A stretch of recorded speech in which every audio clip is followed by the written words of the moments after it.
sales trainers are building pipelines as a way to double dip in the industry. They're training the business owner at the same time they're training the salespeople, so the result is new salespeople placed with new business owners. And to me personally, that is a recipe for disaster. The problem that I see in this industry is even the people that realize that networking is a good way to go, they don't know how to do it.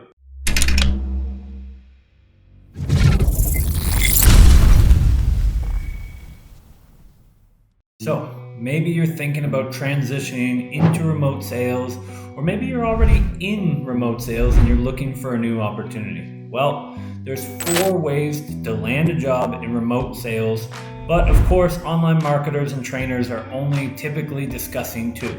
Now, I wanted to lay out all your options because personally, I believe it's important to explore all your options and see which best aligns with your goals and your strategy.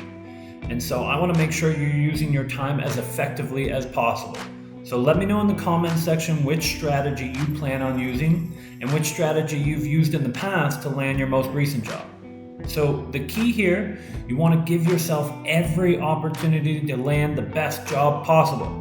So obviously the first, pretty simple, everybody knows about it, the job application. I mean, very simply, you find job postings, you submit your job application for the jobs that you're interested in. Now, these job postings can be found in groups like mine. It can be on job boards, and some companies even list their available positions on their own website. Now, the good thing about job applications, they are everywhere you look. There's lots of opportunities for job applications. They're easy to spot, and you have some details about the position before deciding if you want to apply or not.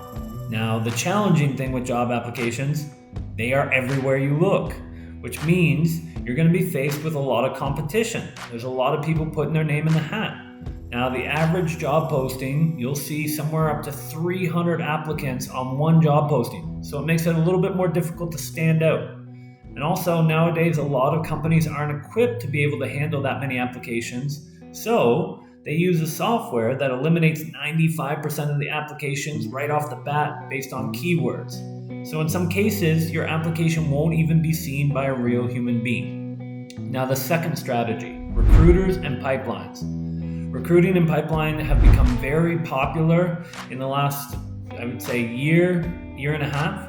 Pipelines can come from 2 sources, trainers who have access to employers or recruiting agencies. Now, the good thing about recruiters and pipelines is they have a lot of reach. They have a sales team who's supposed to be looking for new opportunities at all time and adding new companies to the pipeline.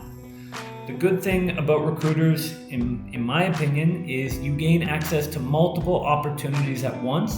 And if the company has a good reputation, you'll get to leverage that reputation as part of the pipeline. So if you perform well in a position, the recruiter is more likely to place you in another opportunity if that current position doesn't work out. So that's nice.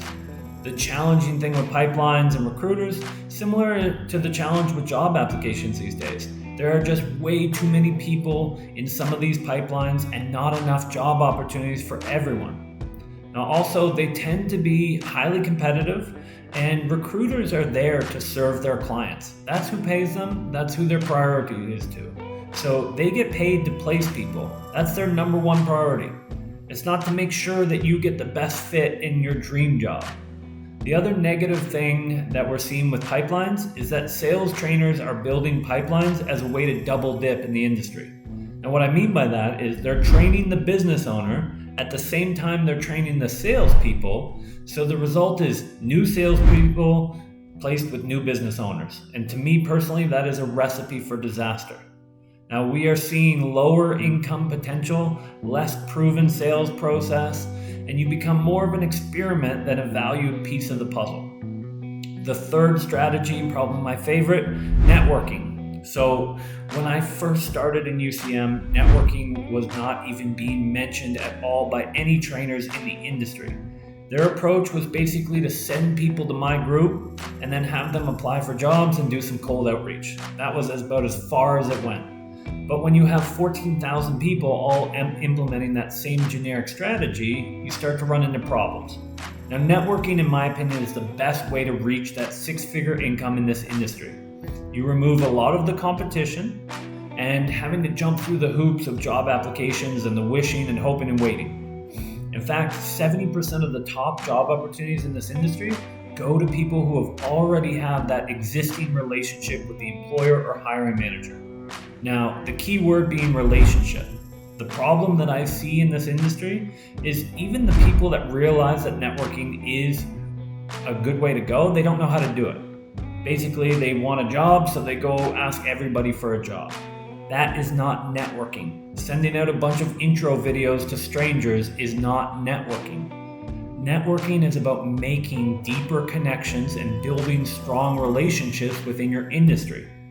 And so in UCM, relationship networking makes up for about 80% of the job hunt strategy for students looking to earn that six-figure income in their first 12 months within this industry. So effective networking really has two important elements: visibility and value.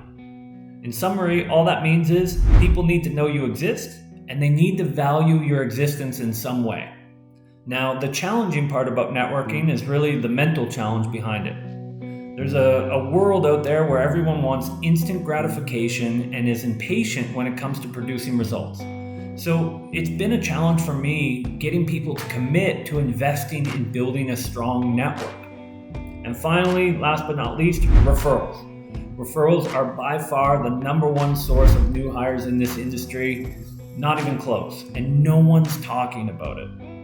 The reason why referrals are so effective is because they instantly build the trust gap. So if I trust you and you refer someone, I'm more likely to trust who you trust. I mean, in fact, most of the six-figure opportunities never ever make it to a job post. No one ever hears about them because successful business owners don't want to give these opportunities to total strangers. And everybody says they can sell these days, so how do you trust them? They rely on their network to introduce someone that they know will excel in the position. Now, the great thing about referrals is that you skip all the time-consuming tasks, you usually skip the competition, and you go straight to the interview. And in some cases, when I'm referred, I don't even have an interview. I just sit down with the business owner and we have a casual chat. The challenging thing about referrals is it relies on a strong network and trust. And so when someone's referring you, you are representing them, and it reflects poorly on them if they refer the wrong person. And so most people aren't willing to dedicate themselves to building a strong, trusting network, and so they don't have any opportunities for referrals. So inside our mastermind, networking and referrals are the total focal point. We believe it's the best, most effective way to make sure that you have endless opportunities in this industry, both in the short and long term. And so if you've been implementing a job application or pipeline strategy and you haven't achieved the results you were promised, you should probably consider having us, Undeniable Closer, help you develop a proven networking and referral strategy to unlock those six-figure opportunities. And so I put a link in the description to be able to book a call to really just discuss joining our mastermind and getting access to these strategies. And so if you're really serious about success in this industry, we will lay out a roadmap to get you to 8 to 15K per month in the next 90 days. I'm not going to sugarcoat it. It will be difficult, and I will personally push you outside of your comfort zone because that's the only way I know how to get results. So check out the link in the description, and I never thought I would say this, but if you enjoyed the video, you should probably like and subscribe. So I appreciate you. Have a great day.